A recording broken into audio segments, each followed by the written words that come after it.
Bom dia. O assunto hoje é TDAH ou excesso de açúcar no sangue, no cérebro. Qual será a causa do TDAH? Será que isso realmente é um transtorno? Ou a criança que tem esse diagnóstico, adulto também tem, né? Será que é apenas o excesso de glicose, né? Bom dia, Tiana, bem-vinda. Bem-vindos também quem for assistir a gravação depois, né?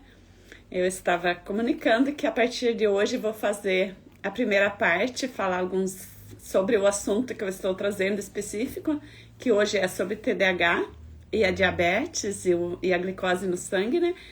E depois, mais no final, vou responder perguntas. Então, vou escrever aqui para as pessoas que vão chegando saberem, né? Escrever as perguntas e enquanto isso o Instagram vai comunicando que estou ao vivo, porque demora um pouco. Obrigada Obrigada quem está chegando agora. Olha o cérebro do diabético. Não consegue fazer muito bem duas coisas ao mesmo duas coisas ao mesmo tempo, né? E qual é o diagnóstico de TDAH? Pessoas não conseguem fazer duas coisas ao mesmo tempo, né? Dos sintomas. Estou aqui com a lista dos sintomas a que os médicos se baseiam para dar o diagnóstico de TDAH, né? Porque não tem um exame específico que vai dizer assim, vai fazer um exame do cérebro e vai dizer essa pessoa tem TDAH. Porque não tem realmente algo assim, dizer direto, é isso, não é isso, né? Então, tem uma lista de assim, modos de comportamento que a pessoa tem para os médicos chegarem, os especialistas chegarem a esse diagnóstico, né? Então, hoje eu vou trazer um pouco sobre isso, o que os médicos, o que a ciência se baseia, mas também, junto com isso, a visão da medicina germânica, que sempre é um pouco diferente, né? Porque o Dr. Hammer, que pesquisou a medicina germânica, ele estudou todas as doenças, do que elas são causadas de fato, né? E ele nunca achou um vilão para as doenças, né? Então, por quê? O que eu quero dizer com vilão para as doenças? Quando a gente simplifica demais que o açúcar é a causa do TDAH, a gente está simplificando, está achando um vilão fora da pessoa, né? Então, a gente não vai encontrar a solução quando a gente faz isso. Bom dia, Andréa. Bom dia, Fátima. Bem-vindas. Então, é por isso que a gente precisa aprofundar um pouco mais. Quando alguém tem um diagnóstico ou tem suspeita, doces à polonesa, bem-vinda. Eu sou chegada nos doces também, né? Então, se a pessoa tem a suspeita de ter um déficit de atenção fora do normal, a pessoa precisa olhar primeiro qual o sintoma que essa criança tem, essa pessoa, esse adulto, né? Então, sempre, a primeira coisa, pela medicina germânica, a gente não olha o diagnóstico que o médico dá, né? Porque geralmente a pessoa já vem com rótulo, né? As perguntas que as pessoas fazem para mim dizer o que significa TDAH, o que significa o TDA, o que significa a síndrome disso ou daquilo, né? Para nós da medicina germânica, a gente olha primeiro para o sintoma que a pessoa realmente apresenta, porque tem pessoas, por exemplo, com TDAH, elas podem ter inúmeros sintomas, né? Então, para saber o que está causando, eu preciso olhar qual o sintoma que essa pessoa tem. Se simplesmente é uma criança que vai para a escola e é irrequieta, não consegue fechar a boca, é diferente daquela criança que não aprende mesmo, aquela criança que está em alerta constante, que o cérebro não consegue absorver nada, né? Então, e os diagnósticos geralmente eles são generalizados. Se a criança, eu trabalhei em escola toda a vida, né? A criança é diagnosticada. Bom dia, Adriana, bem-vinda. a criança é diagnosticada por vários motivos, né? Motivos diferentes. Às vezes uma criança até nem tem. Pra gente que é professora, a gente não percebe que essa criança teria algum distúrbio, algum transtorno, que a medicina coloca aqui, o TDAH. O que significa a palavra TDAH? Transtorno de déficit de atenção, né? E hiperatividade. Então, se é um transtorno, para nós da medicina germânica, já a gente descarta essa palavra, porque não existe um ser humano ter um transtorno sem motivo. Por quê? O que o Dr. Hammer descobriu? Que toda vez que a pessoa tem algo que é tipo um transtorno, algo que não tem explicação, algo que faz a pessoa funcionar um pouco diferente, a pessoa está numa mini esquizofrenia. Ela está numa situação que se ela sair da realidade, ela vai ser mais feliz. Então, o que é uma mini esquizofrenia? A pessoa tem vários problemas na vida dela e ela precisa conseguir sobreviver, porque uma criança que tem esse diagnóstico, ela está... depende do sintoma que ela tem. Por exemplo, um dos sintomas que a ciência fala, corre e sobe muito nas coisas, né? Por que uma criança corre tanto e quer subir nas coisas, enquanto que a outra que tem esse diagnóstico só quer ficar deitada, né? Então são dois extremos. Se uma criança não quer fazer nada, ela não quer estudar, ela não quer interagir com os colegas, que também é um dos sintomas, né? A criança que não tem vontade de fazer nada, a criança que se isola, que quer ficar brincando no próprio mundo, que é quase um autismo, né? Então, esse também é um dos sintomas que a ciência usa para dizer que pode ser um TDAH. E como que pode uma criança ter esse extremo e a outra criança ter o outro extremo e ter o mesmo diagnóstico, né? Então, essas contas não fecham para nós. Por isso que a gente precisa olhar para o que essa criança em específico tem, né? Então, se é uma criança que corre muito, que precisa subir nas coisas, que precisa... tem aquela outra criança... Bom dia, colega Cássia. Tem aquela outra criança que tem esse diagnóstico e é uma criança que fica gritando, que fica dentro da sala de aula. Tem criança que não fecha a matraca nem um pouco, né? Então, são crianças que não têm sossego mesmo, né? Então, o que fazem? Vai para o médico e o médico dá esse diagnóstico e o psiquiatra dá um medicamento para acalmar aquela criança. Mas não olha para a causa dessa agitação. Então, se é uma criança muito agitada, precisa olhar para a criança por que ela está precisando desse agito todo, né? Por que ela está precisando sair correndo, pular, subir em cima das coisas, porque ela precisa ser o tempo todo o centro das atenções, né? Uma criança que fala muito, uma pessoa que fala muito demais, um adulto... também, né, não é só crianças, a pessoa que fala muito assim não sabe a hora de calar, não sabe a hora de escutar, não tem empatia pelo outro, porque o TDAH é isso, né?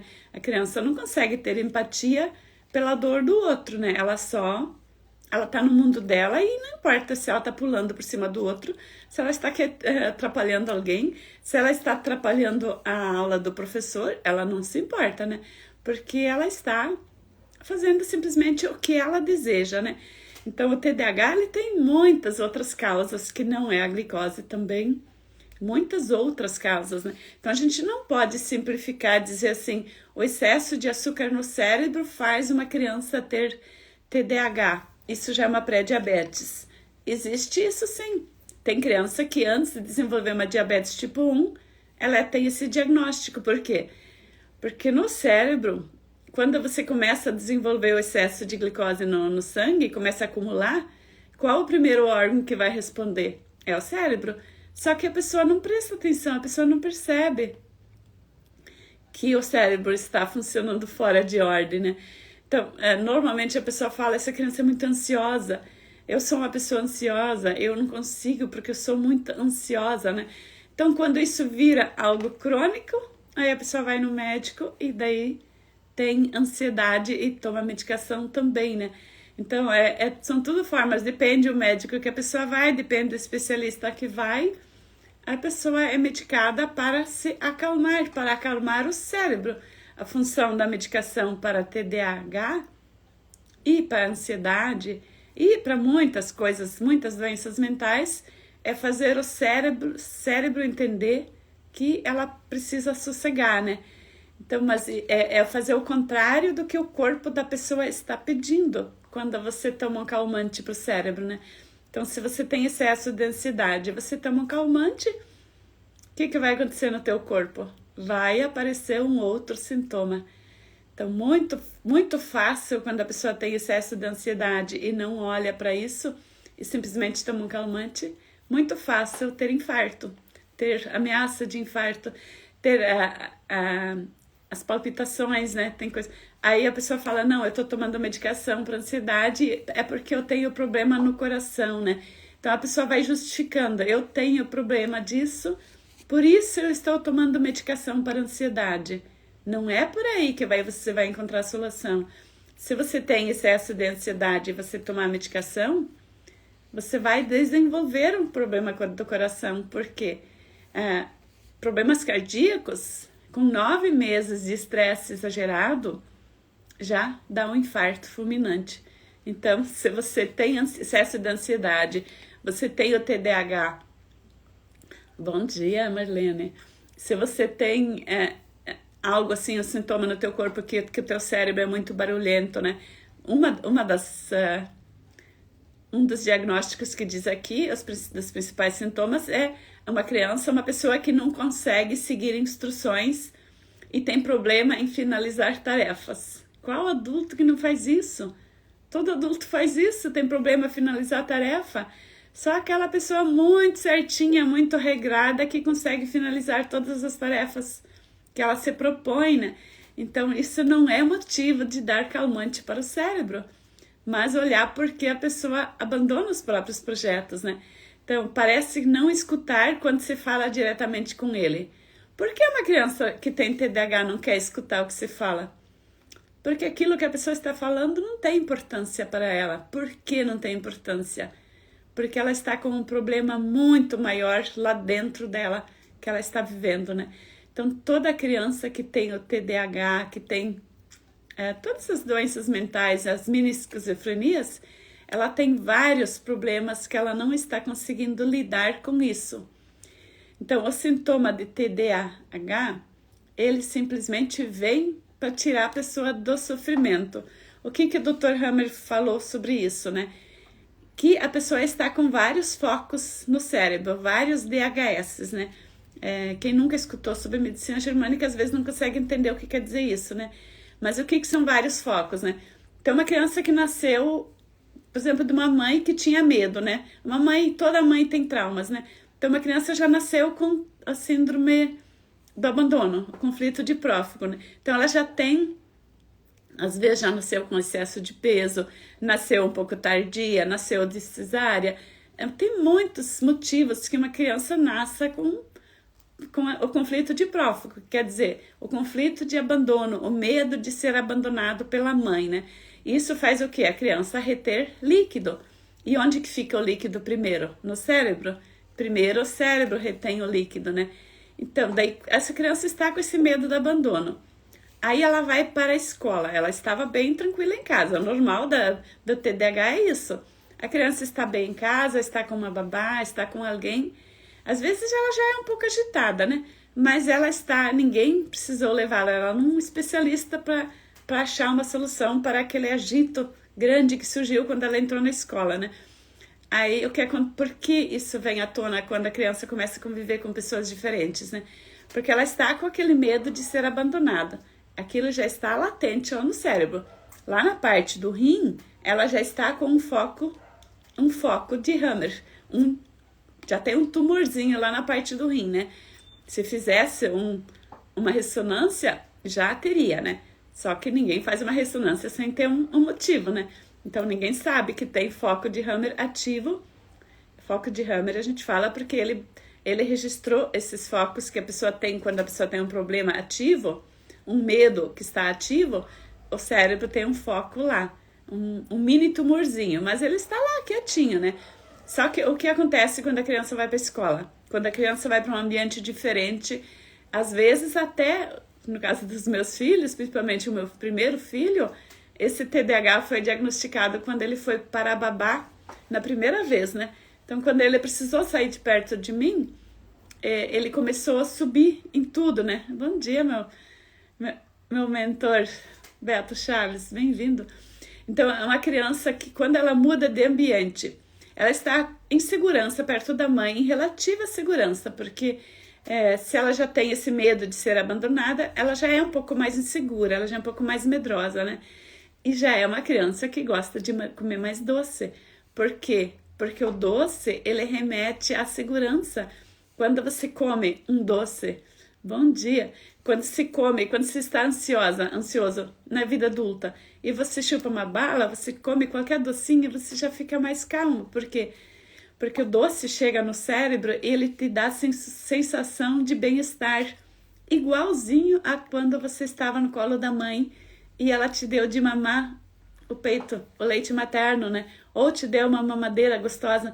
A parte afetiva, ela é ativada cada vez que você come um doce, né?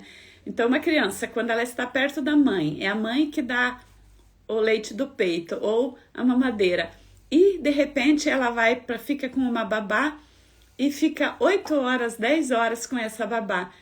O que acontece com essa criança que já está com o medo de ser abandonada? Porque é muito raro uma criança não ter esse medo, né? Quem faz terapia, quem é adulto, sabe disso, né? Que a gente nasce já com esse medo de ser abandonado. E o que acontece quando a criança, de repente, tem que ficar longe da mãe? Imagina quando ela chega numa escola que em casa ela estava sozinha, tá bem protegida, com a avó paparicando ou alguém dando toda a atenção para ela, né? E ela vai para a escola, ali a professora tem 15, 20 crianças para cuidar. O que a criança sente? Cada vez que ela chora, que ela pede algo, ela tem que ficar esperando ser atendida. Ela demora a ser atendida. O que acontece no cérebro daquela criança? Realmente minha mãe me rejeitou. Se minha mãe gostasse de mim, ela não me deixaria num lugar desse. Aí a criança já faz mais um outro trauma em cima disso, né? E isso vai somando traumas. Aí no outro dia briga com um coleguinha. A criança briga com o coleguinha porque ela quer ser vista pela professora, porque ela precisa de algo, porque ela precisa chamar atenção, porque a professora não está olhando 100% para ela, igual mãe, igual avó, igual aquela babá, né? Aí quando ela começa a brigar com o coleguinha, o que a professora faz? Coloca ela lá no cantinho, deixa ela, nosso método que a gente podia usar era isolar a criança numa cadeirinha diferente, né? Por exemplo, a gente podia sentar a criança, tirar ela um pouco do meio do espaço onde ela estava brigando. É o único recurso que na escola tem, né? Então, se a criança estava mordendo outra criança, porque na fase até os 5 anos a criança morde muito, né? Para um jeito de chamar atenção. O que a gente pode fazer? É separar essa criança, pegar e conversar com ela. Só que mesmo que você pegue essa criança no colo, você conversa com ela, você não é a mãe dela, a professora não é a mãe. Então a criança já está braba, ela já está brigando porque ela está se sentindo rejeitada pela mãe. Aí vem uma pessoa estranha, pega no colo e quer dar abraço, quer acalmar. Muitas vezes essa criança fica com mais raiva e morde a professora também, né? E isso vai desenvolvendo uma hiperatividade. Por quê? Como que ela pode se acalmar se a professora, seus coleguinhas, todo mundo está em atrito com ela, né? Então, esse TDAH, ele vai se desenvolvendo pela convivência. Então, ela começa a correr mais, ela começa a gritar mais, ela tem dificuldade de brincar calmamente. Por quê? Porque ela está com o problema lá dentro de ter se sentido abandonada, né? Porque ela está lá dentro, no inconsciente dessa criança, está... Se minha mãe me gostasse mesmo de mim, ela estaria aqui cuidando de mim. Eu estaria lá em casa com ela, né? Eu estaria em outro lugar. Ninguém estaria brigando comigo. Então, pode formar vários focos no cérebro dessa criança. Vários DHS, vários conflitos, né? Então, são vários pensamentos, vários modos de ver a situação, né? Outra situação que acontece muito numa escola. A criança chega ali e ela, no primeiro dia, Em casa ela podia subir onde ela queria, ela podia fazer tudo que ela gostava, né? Mas quando ela chega na escola, ela tem que sentar ali na carteira, ela tem que ficar sentada do lado do coleguinha que ela nunca viu, ela tem que ficar ali, ela tem que pegar papel, caneta, ela tem que pegar tinta, ela tem que ficar ali fazendo coisas que ela nunca fez, né? E ela não tá afim de fazer isso, porque ela não aprendeu isso em casa. Aí ela é obrigada a ficar horas sentada fazendo uma coisa que ela não aprendeu, que ela não gosta, que ela não tem afetividade por aquilo, né? O que a criança vai fazer? O que ela tem vontade? Sair correndo. Então, o que ela vai fazer? Ela faz o que ela tem vontade. Até os 5 anos, até os 7 anos, a criança é uma página em branco. A criança não sabe. Não, porque agora é hora de sentar, então agora você vai ficar sentadinho, porque pelo bem-estar da sala de aula tem que ficar sentado. Não, a criança não é um adulto. A criança sabe que ela precisa fazer o que ela tem vontade, porque é o jeito de um ser humano se desenvolver, experimentar aquilo que tem vontade. Porque se a criança é muito submissa, tem aquelas crianças do nosso tempo, a gente com 5, 6 anos começou a ir na escola, eu mesmo comecei para a escola no primeiro ano, quando eu tinha 6 anos ainda, né? Eu fiz 7 anos logo depois, mas eu nunca tinha saído de perto da mãe ou dos meus irmãos. Aí cheguei numa escola totalmente estranha, com quase 50 colegas dentro na sala, e ali era proibido falar alemão, proibido muita coisa, né? Tinha que ficar sentado naquela cadeira, naquele lugar, naquele banquinho, né? Nunca tinha visto essas pessoas que estavam comigo, um monte de gente barulhenta, nós em casa mesmo com bastante irmãos, a gente era acostumado, assim, a mãe e o pai falam, a gente sentava na mesa, aqueles 11 irmãos ali na mesa, todo mundo quietinhos, né? A gente não podia falar na mesa. E ali na escola, de repente, a gente sentado naquela carteira, imaginando que todo mundo iria obedecer à professora, as crianças subindo e descendo das cadeiras. Como a criança mais medrosa, ela fica mais quieta, ela fica mais encolhida. Aí aquela criança é muito fácil de ser chamada de autista hoje em dia, né?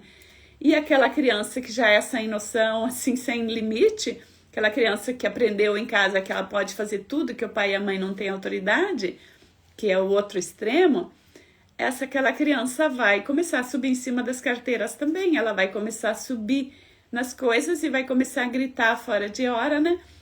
E ela vai ser levada para o psiquiatra porque ela tem TDAH, porque ela está precisando, ela está com aqueles problemas dela lá no subconsciente dela, que ela está com medo de não ser amada, ela está com medo da mãe nunca mais voltar buscar ela, né? Ela está com medo da convivência com tanta gente estranha. Então, são muitos medos somados que fazem essa criança ficar em alerta o tempo todo, né? Então, um dos sintomas também tem dificuldade de esperar a sua vez e acaba interrompendo os outros. Qual é a criança que sabe que tem que esperar a vez se ela é filha única, se ela não aprendeu em casa? E hoje em dia, a maioria das crianças são filha única, filhos únicos, né? Então, como que ela vai aprender a esperar a vez? Então, a escola, hoje em dia, ela tem que educar uma criança do zero para ela conseguir dar conta de alfabetizar uma criança, né? Porque em casa, os pais não têm mais aquele ritmo, assim, ensinar que tem que ficar quietinha, que tem que obedecer, o pai falou, é verdade. Não, uma criança de 2 aninhos já manda no pai e na mãe, né? Então, como ela vai aprender que ela tem que esperar, respeitar a própria vez, né? Então, a maioria dos diagnósticos de TDAH são falta de limite, falta de adaptação, falta de saber conviver com pessoas, né? E também tem a má alimentação, com certeza, né? Porque uma criança que come, se envenena com a alimentação que ela tem em casa, isso é muito frequente. Porque se a criança come muita coisa química, as crianças às vezes não aprendem a comer frutas, ela come em excesso de coisas artificiais, o cérebro vai ser o primeiro lugar que vai concentrar o açúcar. Porque nem eu comentei lá no início da live, né? O primeiro local onde se concentra a glicose a diabetes começa antes no cérebro, muito antes dela aparecer em qualquer exame, né? Então, às vezes, a criança já tem todos esses diagnósticos de TDAH, de autismo, de outros rótulos, e não tem nada a ver com realmente com o transtorno, né? Porque o transtorno de déficit de atenção e hiperatividade, ele é um comportamento que a criança adota para ela sobreviver. Não é um transtorno, é algo que a criança precisa para sobreviver. E o que você pode fazer com isso? Gente, vocês podem colocar comentários aí, por favor. Senão eu fico aqui no piloto automático falando sobre aquilo que eu aprendi, né? Então, o que a pessoa pode fazer? Ela precisa fazer algo para resolver esse transtorno que a medicina oficial detecta, né? Porque senão vai fazer o quê? O suicídio. Porque eu estava escutando uma reportagem ontem sobre as mortes entre adolescentes, que é o depois do TDAH. A terceira causa de morte, chega já para a segunda aqui no Brasil, principalmente, é o suicídio de adolescentes, crianças, recém entrando na adolescência, tá empatando com a segunda causa de morte, né? A primeira causa são os acidentes, ainda outras coisas, né? Mas a segunda, terceira maior causa de morte é o suicídio entre adolescentes. E de onde vem essa vontade de se suicidar? Não é a mesma situação que causou já esse TDAH lá na primeira infância, lá quando ela foi para a creche ou para a escola? É só uma continuação. Aí vai chegar a pessoa que sobrevive nessa adolescência muito difícil, tem vontade de se suicidar e não faz, e não trata esses focos que ela tem, esses problemas com muitos movimentos do cérebro, né? Se ela não tratar isso, não buscar algo para acalmar esse cérebro, o que vai acontecer com ela? Quando ela crescer mais um pouco, com 30 e 40 anos, se a mulher já vai ter menopausa precoce, já vai ter obesidade, vai ter outros transtornos, né? Então vai ter psicoses, vai ter esquizofrenia, vai ter demência, vai agravar aquele sintoma lá da infância que simplesmente era uma agitação, né? Então, se você não olhar para essa causa quando ela é pequena, ela vai crescer. E mesmo que se você é adulta hoje, adulto, e você teve esse diagnóstico quando criança, ainda você consegue resolver. Porque eu sempre digo, se eu tivesse ido no médico quando criança, eu teria sido diagnosticada como autista e teria sido medicada, né? Porque eu não falava, né? Até uma certa idade, né? Então, quem me via não achava que eu estava interagindo, porque eu ficava eu só pensava, eu só tinha vontade de reagir. Depois em casa eu brigava com todo mundo porque eu extravasava todo o autismo que eu segurava na escola, né? Então, se a criança que tem esse diagnóstico hoje, elas são as futuras doentes mentais da sociedade. São aqueles psicopatas, aqueles neuróticos, aquelas pessoas difíceis que ninguém consegue ficar perto. E muitos deles vão ser diabéticos também, né? Porque a diabetes tipo 1, que ainda tem gente que separa, a tipo 1 e a tipo 2, até a ciência já está provando, os neurocientistas, os endócrinos do mundo estão pesquisando, a Organização Mundial da Saúde já está descobrindo que não existe doença autoimune que causa diabetes tipo 1, que simplesmente é a mesma causa da tipo 2, né? Então está tendo algumas mudanças ali, né? Não sei onde eles vão chegar, né? Mas eles estão vendo que a diabetes tipo 1 também é excesso de glicose no cérebro, né? Então eles talvez estão inventando mais medicação para tirar mais o sintoma, né? Por esse caminho eles estão indo, né? Mas a gente que sabe que a diabetes tipo 1, tipo 2, todas as doenças mentais, elas começam no cérebro, a gente precisa olhar diretamente para aquela pessoa, né? Então, a Adriana está perguntando como podemos ajudar as crianças a superar ou amenizar esse TDAH. Então, primeira coisa, Adriana, você precisa olhar qual o sintoma que ela tem de verdade, né? Então, você precisa procurar ajuda de alguém que entende sobre tratar os sintomas, as causas, né? Pode ser terapeuta de qualquer área que olhe para um comportamento, né? Então, por exemplo, se vocês quiserem citar sintomas das pessoas que vocês conhecem com esse diagnóstico, é interessante, que daí eu consigo ser mais pontual nas respostas, né? Então, para ajudar uma criança a superar ou amenizar, a gente consegue ajudar a superar mesmo, a se resolver o problema.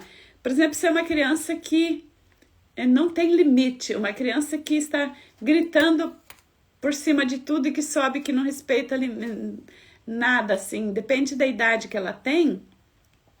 Se ela está com menos de 7 anos, precisa olhar o que essa criança está esperando da mãe, que a mãe não está fazendo, né? Então, para a criança sair desse TDAH, até os 7 anos, é a mãe que vai estar diretamente com essa responsabilidade, essa capacidade. Depois dos 7, já tem um pouco mais de a ver com o pai, porque a criança quer a atenção. Quando depende do comportamento que ela tem, né? Então, se ela não sabe diferenciar a hora dela respeitar, não sabe respeitar ninguém, precisa olhar por que ela está... se é uma criança agressiva, por exemplo, né? Tem criança com TDAH que é agressiva também, né? Então, se é uma criança agressiva, ela está querendo, no fundo, ela está querendo descontar essa raiva que ela tem da mãe, né? Então, quem precisa se tratar de verdade, quem precisa, nós terapeutas da medicina germânica, até os 10 anos a gente trata a mãe primeiro. Então, a indicação e que a gente aprende também nos cursos, e na prática a gente vê isso, uma criança até os 10 anos, ela está representando no ambiente fora de casa aquilo que ela vive dentro de casa. Então, é um grito de socorro dela, né? Então, ela tem dificuldade de brincar calmamente. Por que ela tem dificuldade, né? De brincar com, assim, fazer amizade com as outras crianças.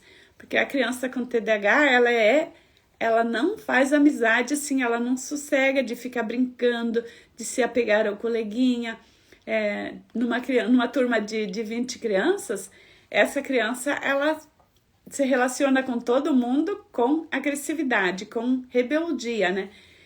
No fundo, essa criança está pedindo o colo da mãe, a atenção da mãe, né? Então, como podemos amenizar uma criança, esse diagnóstico? Primeira coisa, não dar remédio, porque se você dá remédio, o cérebro vai se acalmar e a mãe não vai olhar para a real causa, né? Então, se a mãe não consegue sozinha perceber o que ela está precisando fazer, então essa mãe precisa procurar terapia, né? Constelação familiar. Eu, depois dos 40, fui procurar ajuda para ajudar meu filho, porque desde criança ele tinha esse transtorno. Nunca deixei tomar medicação, mas ele era uma criança diagnosticada com TDAH, depois foi diagnosticada com outros síndromes, né? Mas é porque a sensação de abandono que eu vivi passou para ele, e todas as situações que a gente viveu junto reforçaram esse problema nele, né? Então desenvolveu a obesidade junto com isso, né? Então tem que olhar para cada criança qual o sintoma que ela tem, para ver o que ela está precisando, o que está faltando, qual é a dor que está por trás desse transtorno. Essa que é a chave para a solução, né? O que pode ser, como é que a criança expressa essa dor? Porque se ela expressa com obesidade, tem a dor do abandono, né?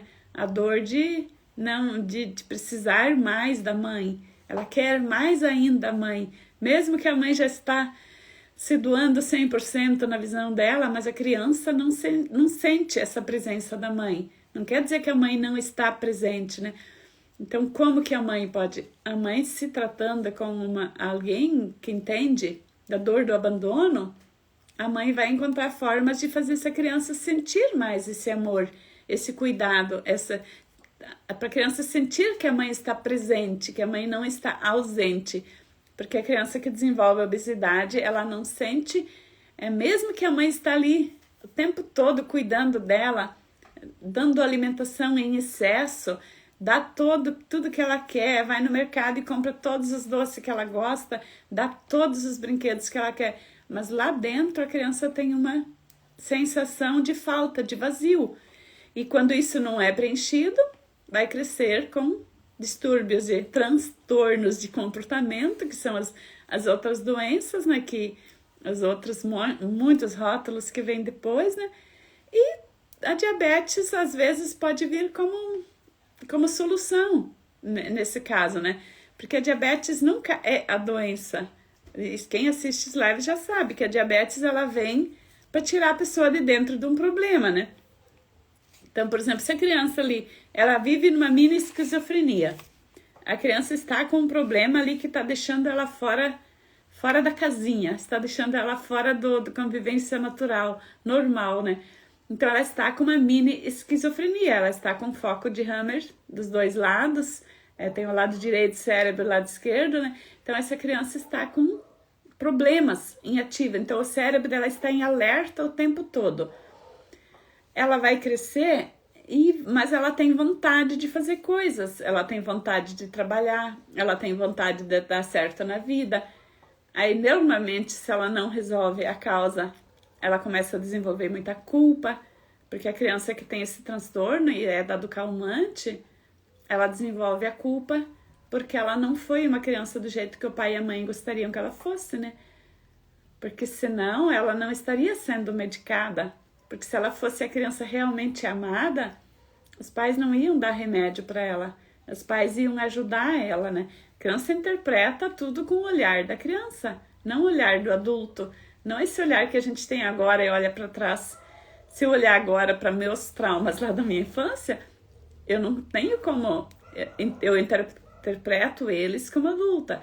Só que se eu olho para todos os meus transtornos que eu tive lá na infância, eu tenho que, para entender como eles se formaram, como eu interpretei, eu tenho que olhar com o olhar de uma criança. Se eu tinha 2 anos, eu tenho que pensar, ver como uma criança de 2 anos olha a realidade, que jeito que ela vê. Todo mundo é grande, tudo é enorme, tudo é assustador. Se ela está sozinha. Agora, se a mãe está muito protegida, é muito protetora, uma mãe que está sempre em cima da criança, protegendo ela de tudo, como uma criança olha para a vida? O mundo é um lugar muito perigoso, porque senão minha mãe ia me deixar correr, minha mãe ia me deixar subir numa árvore, né? As mães hoje em dia não deixam uma criança subir numa árvore, né? Para mim, eu como professora de criança, eu achava isso absurdo, porque a criança tem que subir, ela tem que escalar, a nossa natureza é feita para fazer, inventar, criar, descobrir. Então, uma mãe que não deixa a criança subir num brinquedo do parque porque tem medo que ela caia, olha a mensagem que ela está transmitindo para a criança.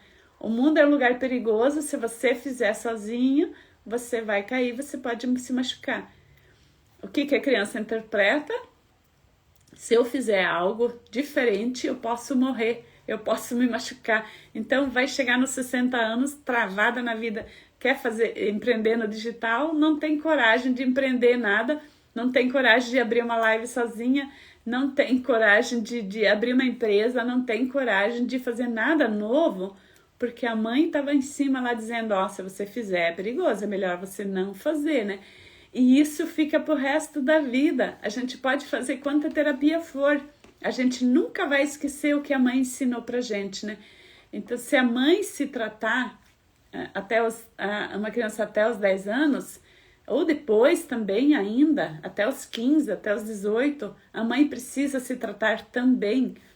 Porque só se a criança está vendo que ela tem um problema e ela quer se tratar e a mãe não se importa, aí sim, a partir dos 10 anos, 12 anos, a criança já pode procurar ajuda sozinha, sim. Ela já tem capacidade de compreensão, né? Porque a parte cognitiva, a parte do sentimento, do pensamento racional já está funcionando. Só que até os 7, 8 anos, a criança, ela só reage, ela não age por si mesma, né? Deixa eu comentar. Quem tiver mais dúvidas, podem colocar. Senão, da minha parte, era mais ou menos isso que eu tenho mais umas anotações aqui que eu posso falar, né? Mas era mais ou menos por aí, né? Muito obrigada. Você sempre traz informações importantes e necessárias. Obrigada também pelo retorno, Adriana. Então, porque a gente vê que a medicina germânica trouxe tantas descobertas, tantas coisas novas, tantas coisas boas, né? Todo dia eu falo com pessoas que estão começando a estudar a medicina germânica, né? Começando a estudar outras terapias, o quanto isso é desafiador para a gente sair da caixinha, porque a gente aprendeu que tudo que acontece é alguém que nos ataca, né? Então, se eu disser que o açúcar é a causa do TDAH, eu estou sendo muito simplista e estou deixando essa criança ficar doente de outras coisas lá no futuro, né? Bom dia, Rita, minha colega, minha prima. Então, se eu estou dizendo que é o açúcar só o vilão da diabetes, que é o açúcar, a farinha branca, que são os que causam a diabetes tipo 2, ou que é só isso que causa a diabetes, eu não estou ajudando ninguém, porque o que a pessoa vai fazer? Ela vai tirar o açúcar, ela vai mudar totalmente a alimentação, e por um bom tempo vai fazer diferença, porque realmente o açúcar e a farinha branca, todos os conservantes, tudo potencializa aquilo que você já tem lá dentro, né? Então, se você, uma criança, por exemplo, que tem déficit de atenção, ali, transtorno de atenção, ela está na escola e ela se alimenta do mesmo que as outras crianças se alimentam. Em casa, ela se alimenta do mesmo que a família se alimenta. E por que uma criança tem o transtorno e a outra criança não tem? Então, é simplificar demais dizer assim que a diabetes vem só de uma coisa ou só de outra coisa, né? Então, a gente precisa sempre olhar o pacote que é a pessoa, né? Então, se uma pessoa desenvolve, é porque tem alguma coisa relacionada com isso. Deixa eu ver um comentário aqui de uma colega. Minha nora é super protetora e meu neto tem dificuldade em interagir com as pessoas. Hoje ele tem 9 anos e consigo conversar com ele por WhatsApp, porque pessoalmente ele trava. Sim, super te entendo, colega. Porque pessoalmente a mãe faz ele entender que a mãe super protetora, eu fui uma mãe super protetora porque eu queria que meu filho não sofresse as dores que eu sofri, né? A mãe super protetora, ela não tem maldade, ela quer fazer o melhor, né? Porque toda mãe quer fazer o melhor para os filhos, né? Sempre. A mãe sempre pensa que está acertando, né? Só que para a criança não chega nesse jeito, né? Para a criança que é super protegida, ela entende que ela não é capaz, que ela não pode confiar em ninguém, né?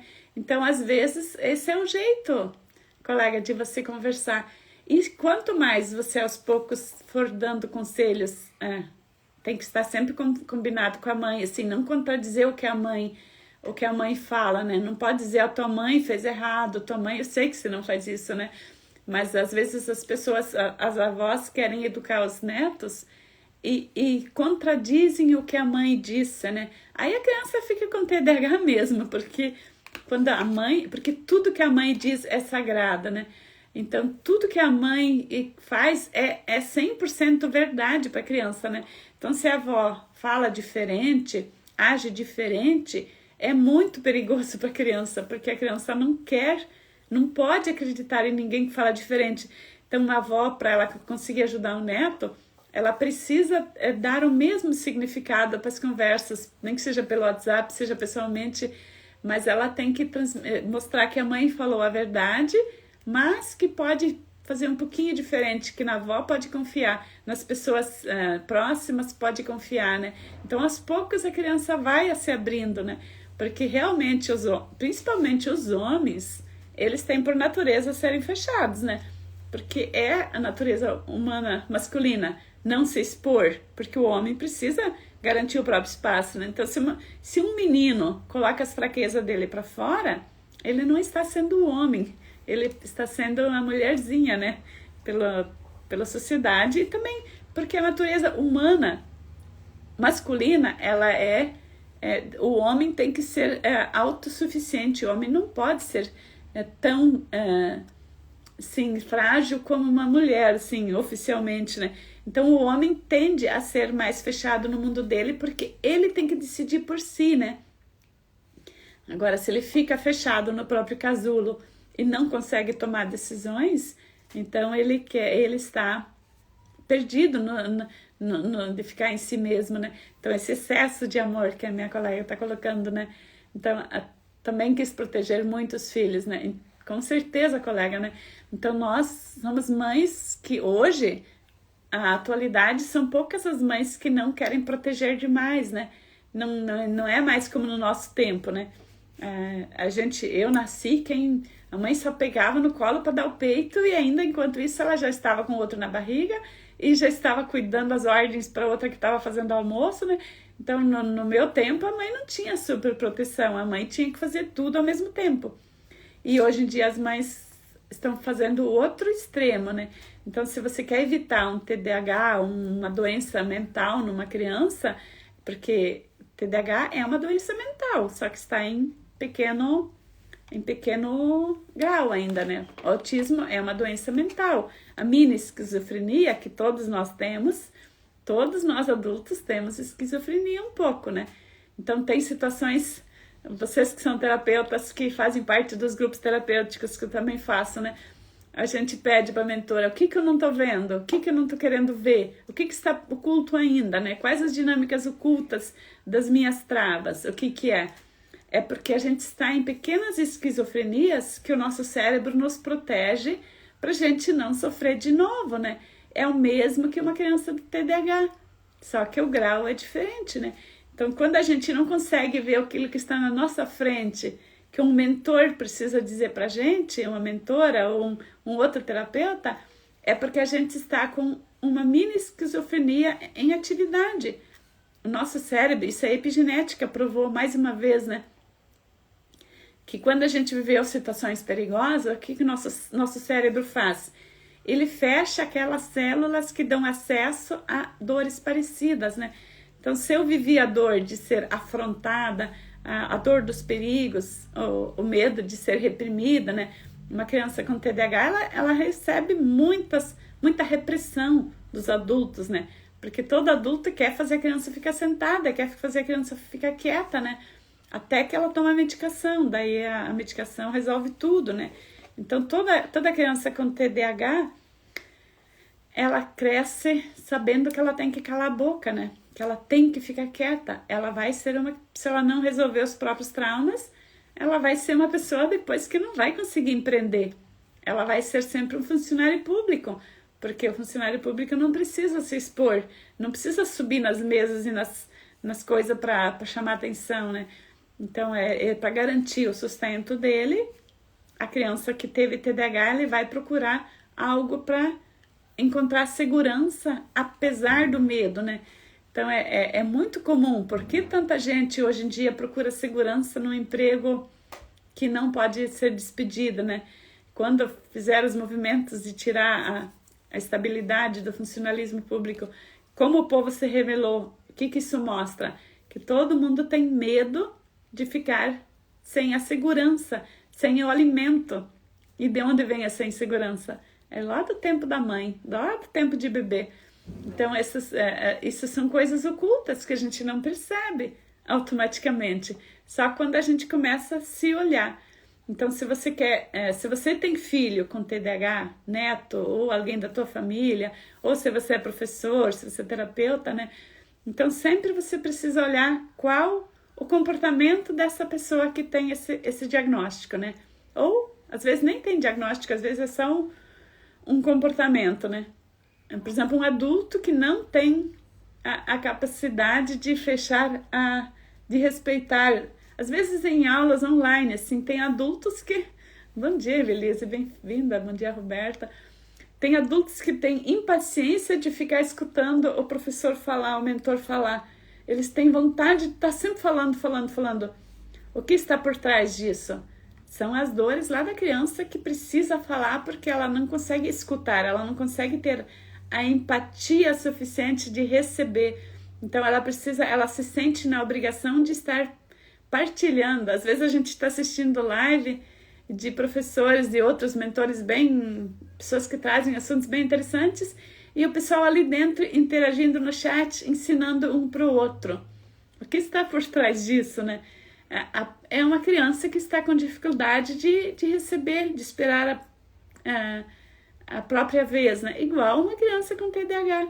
Então, ela não está absorvendo o que o professor, o que aquele mestre está ensinando. Ela está querendo ensinar os outros. Igualzinho uma criança na escola que é diagnosticada com transtorno.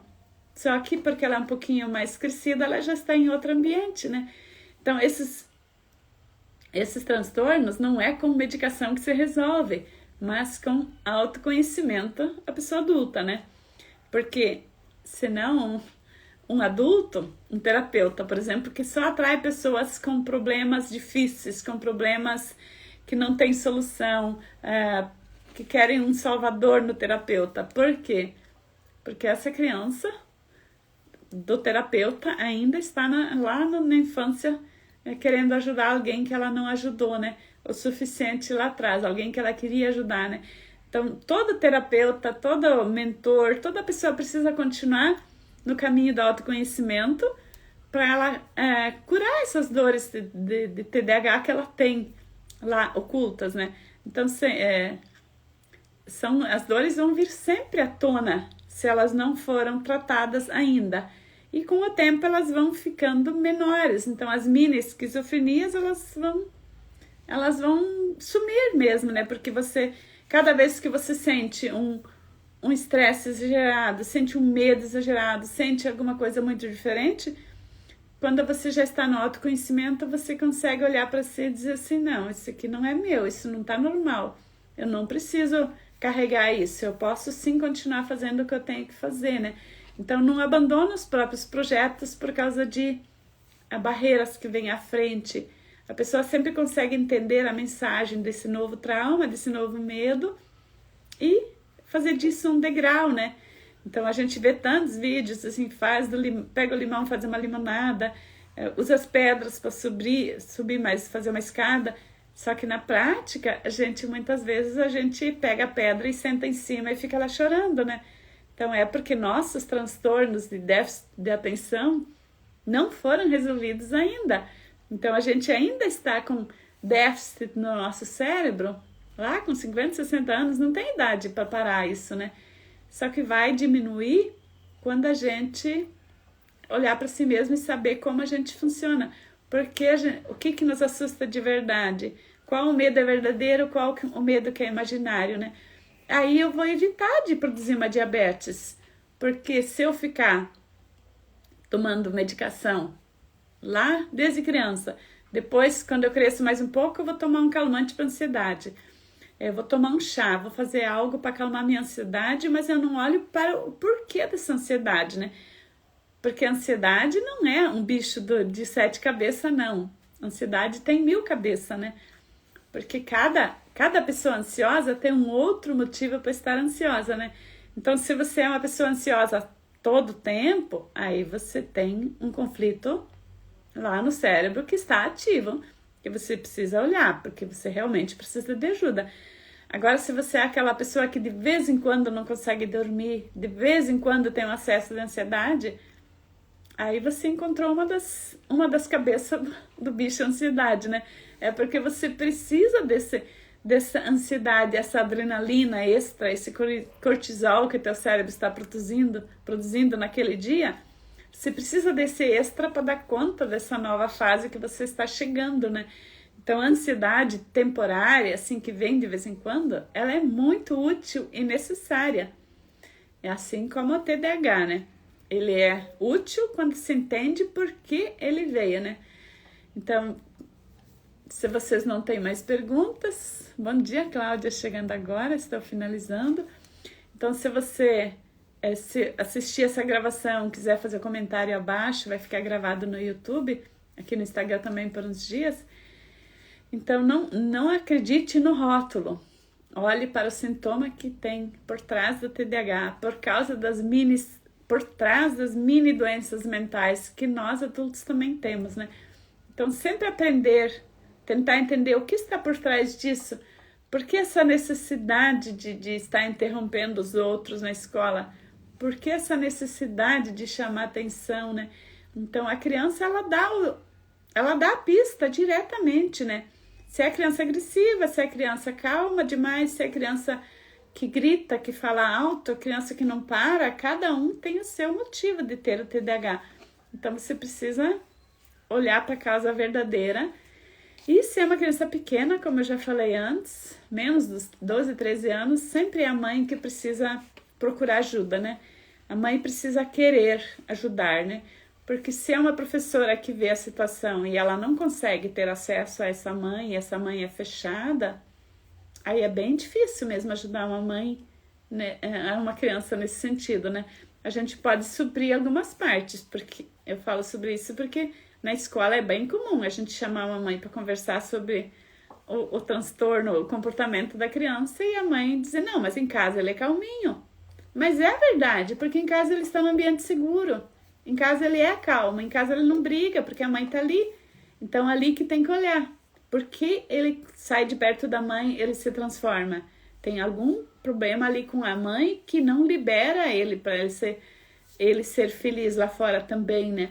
Então se a criança sai de dentro de casa e lá fora ela vira outra criança, que é muito comum isso nas escolas, e tem professor que não acredita que a criança se transforma. Transforma sim. Eu vivi isso na minha casa também, né? Então a criança se transforma lá fora, ela fica agressiva, ela fica estressada, porque ela não está segura, né? Então a mãe precisa olhar porque ela passa essa insegurança para a criança, né?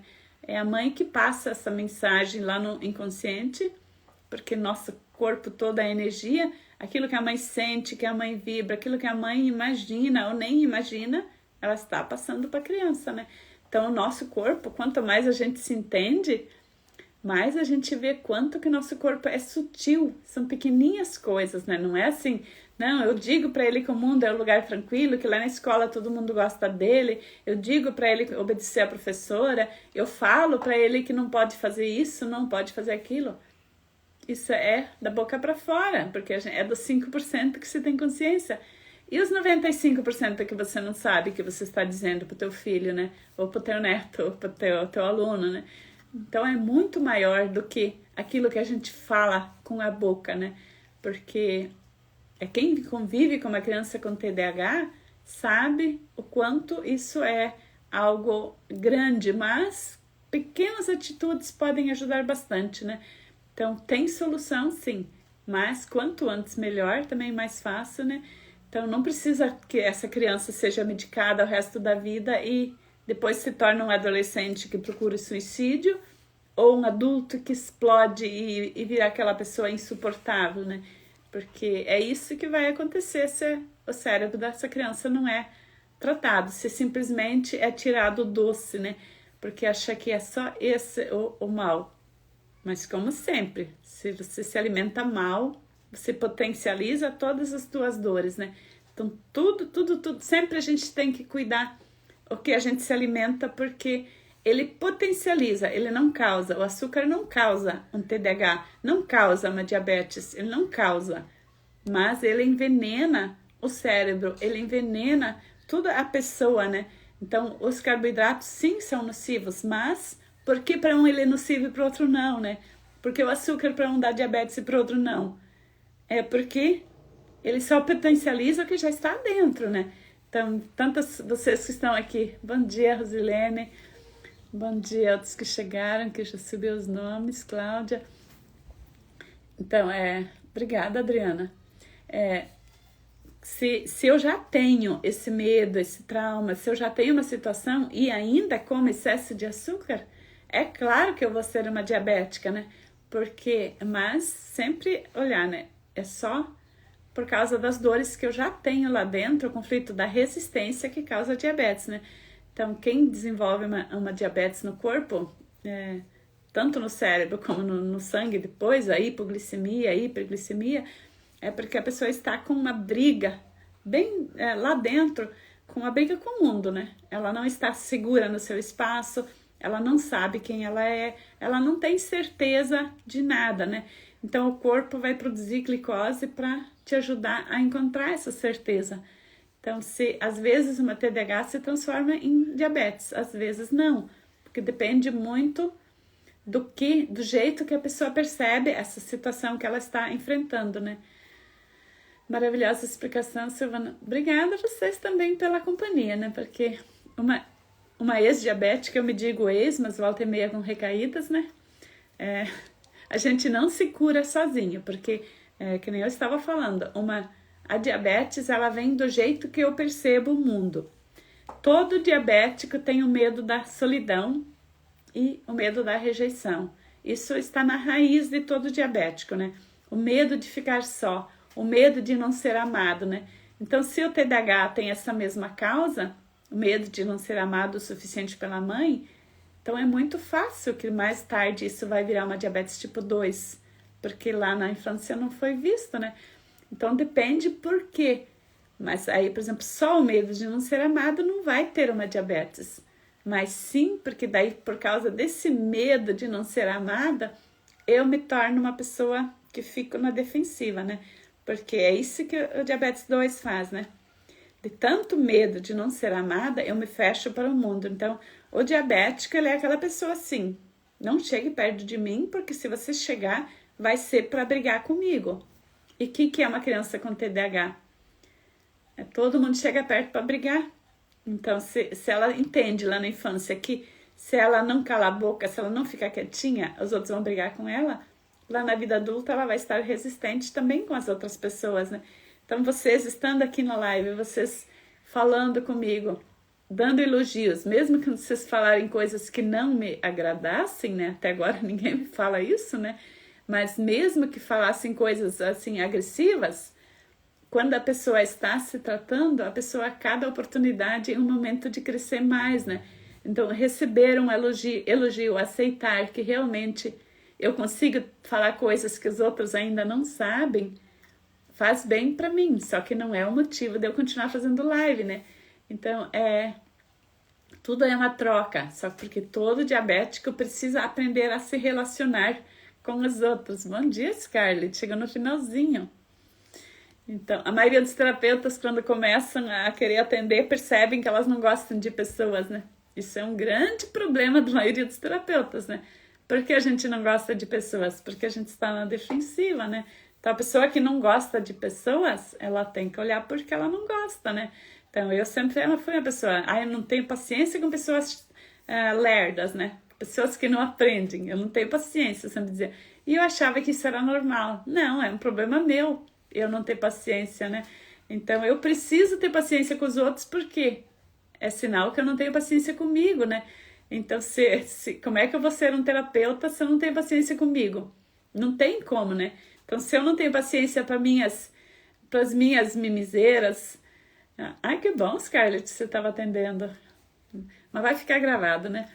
Então, quando a gente não gosta o suficiente de si, a gente não consegue gostar das outras pessoas, né? Então, se eu vejo que eu volta e meia eu tenho recaídas nas minhas mimizeiras, que diabético sempre tem recaída, né? Pra gente lapidar um pouquinho mais, isso é muito bom a gente ter recaída, né? Até eu aprender isso demorou bastante, né? Então, a Scarlett vai fazer uma live comigo. Eu vou fazer uma live com ela na quarta-feira, às 8 horas da noite. Eu também estou animada, Scarlett. Nunca te vi pessoalmente em live, né? Então, vamos estar aí. Na sexta-feira eu também faço live que eu sou convidada, né? Então, toda segunda-feira estou aqui de manhã, às 8 horas. Eu vou trazer um tema, se vocês quiserem sugerir qual tema também, eu agradeço. Mas sempre no final eu continuo interagindo com vocês, aquilo que vocês trouxerem, né? Então, quem tiver dúvida, venha para a live, que daí a gente já se relaciona, já aprende a curar a própria dor, o medo da rejeição, que todo diabético tem, né? E o medo de não ser vista, o medo de não ser amada, isso se corrige fazendo diferente, né? Então, tem muita live que eu faço aqui sozinha, eu já fiz muita live sem ninguém entrar. E eu não morri por causa disso, né? Então, a gente fazer coisas que mesmo com medo, mesmo achando que ninguém está nos aprovando, a vida nos traz as oportunidades para a gente se auto-aprovar, né? Nossa, Cássia, você está aqui até agora. A Cássia, eu faço parceria com ela nas sextas-feiras, cada 15 dias, né? E realmente está sendo gostoso a gente trocar, né? Ah, que bom, Scarlett, né? A Beatriz, seguidores, claro, com certeza, todo mundo gosta de escutar coisas interessantes, coisas boas, né? Então, nós que somos terapeutas, que queremos melhorar ter mais seguidores, mais pessoas escutando, a gente precisa treinar para a gente saber ser mais agradável, falar as pessoas, aquilo que as pessoas precisam, saber falar aquilo que a pessoa não gosta tanto de ouvir também, porque seria muito mais fácil eu vir aqui dizer assim, ó, tira o açúcar que você resolveu todos os problemas. Mas isso não é verdade. Não, o açúcar é um pedacinho do vilão só, né? Ele não é o causador de nenhuma doença. Só se for um extremo, assim, de envenenamento, né? Mas senão sempre tem algum motivo emocional, biológico, físico por trás disso, psicológico, né? Obrigada, pessoal, já passou do meu expediente aqui. E até quarta, até sexta, até segunda.